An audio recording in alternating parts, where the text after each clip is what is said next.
So what about behaviourism? You said it was beneficial, but how so? Behaviourism is beneficial, yeah, but and it may be that it's more suitable depending on the dynamics of the group we have. It will be most suitable when students are shown exactly what is needed of them and what is expected. Rewards, punishments are easily spotable, e.g. Pie charts are in our case the winning team in an activity, for example. It is also more suitable when helping students who have problems with anxieties, fears and phobias to manage and help deal with them. John Watson was the lead voice in behaviourism in 1958 and described it as a theory of learning that believes learning occurs through teachers' rewards and punishments that lead to changes in behaviour. For example, if you praise someone, they're more likely to repeat that behaviour. If you shout at them, they're less likely to. So when looking at our exercises, if you have a less confident student who's attempted to dribble, providing some coaching points and tips and then praising actions of theirs is likely to offer a lot for them. It encourages them to repeat their actions and self-esteem is created and the chance of enjoyment and engagement will be improved. In other circumstances, if you say that a team who has worked most effectively engaged the most and most positive, they are allowed an extra 5 minutes of break time or a packet of sweets to share between them. Doing this creates excitement and engagement for them. However, again, it is down to the variables and some cons involved with behaviourism involves how it doesn't consider learning that isn't observable. It focuses too much on extrinsic rewards and critical thinking isn't encouraged enough. So I'd say in conclusion that a constructivist approach is the appropriate approach. However, we have to be open-minded to change to a behaviourist if it suits a class more. So Lachlan, how does this link to our sports education model? Sports education model was developed by Simon Top in the early 1980s. Hastie 1999 states that the main aim of the sports ed model is to develop students to be players as well as enthusiastic sports people. Spit and Burn in 2009 said that sports education is an educational model that aims to provide positive motivational sport experiences by stimulating the features of authentic sport. The teacher adopts a facilitator approach which embodies student-based learning.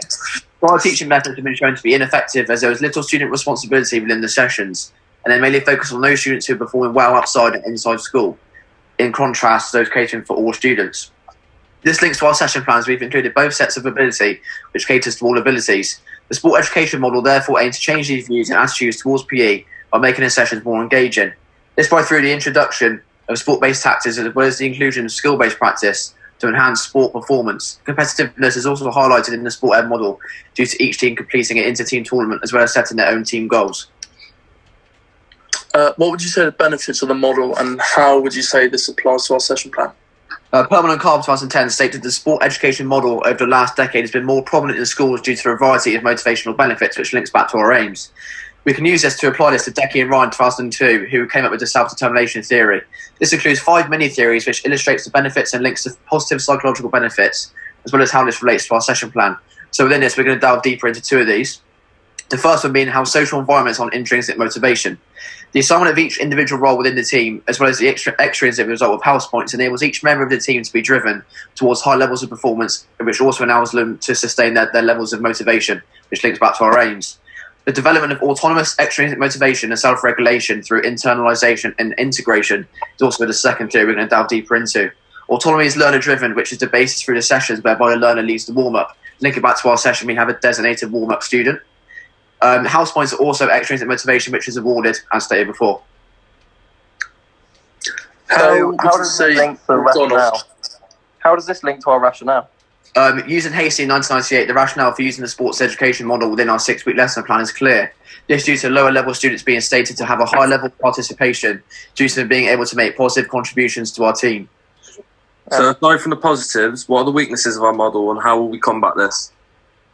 Students who forget their kit are placed in positions of equipment manager, which reduces their actual participation in the PE lessons. This links to a study by Dexter in 1999 as links between sport knowledge and academic ability enables for GCSE maths and English grades to be actually benefited. Therefore, the lack of participation can have a fall-on effects such as less PE, as well as a reduction in academic performance over a long stretch of time. To combat this, the personal social responsibility model by Hellison in 1997 will be used.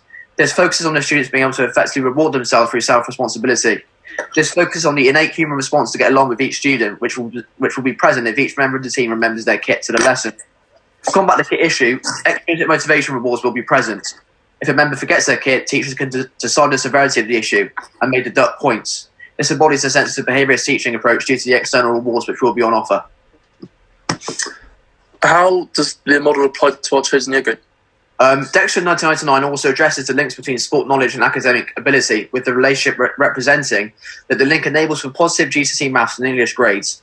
This again links to Spit and Burn in 2009, who state how Sports Ed aims to provide positive motivational sport experiences by stimulating the features of authentic real-life sport. Therefore, the features of authentic sport enables sports knowledge to be gained. Thus, the key age group of our Year 10 students is justified here, as the stimulation of this links to positive English and maths benefits. This is key for our proposed year group, as this is an option. This is the year after the option year and going into our last GCSE year at school. Lachlan, just to ask, what ways can the model be developed in our session and in an overall PE setting? In order to develop the impact of Sport Ed further, life values can be rewarded through house points, which makes the students more well-rounded individuals inside and outside of school. Sport, play and physical education provide a framework to learn skills such as discipline, confidence and leadership, and they convey core principles that are important in outside school life, such as cooperation and respect. This also enables better student relationships to occur. Sport and physical education teaches the fundamental value of effort and how to manage essential steps in life, such as victory or defeat. So going on to Ollie, what do you see as the main strengths of our unit and why? So from our teaching approach and model, we can use Hasty from 1998 to state how our 6-week plan embodies investment. As ability increases, they're given an increase in levels of responsibility and are placed in an environment which emphasises interpersonal behaviours. Sam, can you see more strengths? Yeah, a key strength is reinforced by Richardson 2003 due to skill-based practices being applied in our plan. Furthermore, this is reinforced by that the constructivist teaching solely applies to us, so the students have full control can cause inadequate development. Examples of a lack of constructivist knowledge in teaching is present amongst other subject areas. A teacher who taught science methods, McKinnon and Scarf-Setter in 1997 state used the science teacher study, which reinforced how I don't know science in order to teach science. I leave that to the students themselves. This links to a benefit on our lesson plan due to the inclusion of skill-based practice, which again allows to enhance performance for students through more personalised one-on-one teaching. Inclusion of skill-based practice doesn't mean our plan is full constructivist-based teaching plan. What do you see as the potential weaknesses of our unit, though, Lachlan? Why do you think that? Pullman and Carr in 2010 decided to look deeper into this, which links to Carraway, Tucker, 1K and Hall in 2003 due to fear of failure using a psychological variable study. Pressure on the students to win a tournament can enable less skilled performers to, in a sense, not be motivated due to a fear of failure. This links to a study by Carraway in 2003, as if psychological variables can be stated to hinder adolescents' engagement and motivation in school. Furthermore, this links to our aims of the lesson plan, which should include all students together from all abilities, as well as to motivate students to enhance their football knowledge and skill. The key focus here is on the students who may be low in competence in football, as they are students who are more likely to have a reduction in motivation. Kearney in 2012 reinforces this view. And we completed a study which was completed to measure the perceived athletic competence effects on enjoyment and motivation in physical education. Results from the study showed how lower perceived athletic competence can cause a low enjoyment and motivation in PE. Therefore, to minimise the chances of this, we've included a change in role session every week in our lessons. So at the start of these lessons, the students within the team are assigned new roles. For example, this could be to switch from equipment manager to being a coach.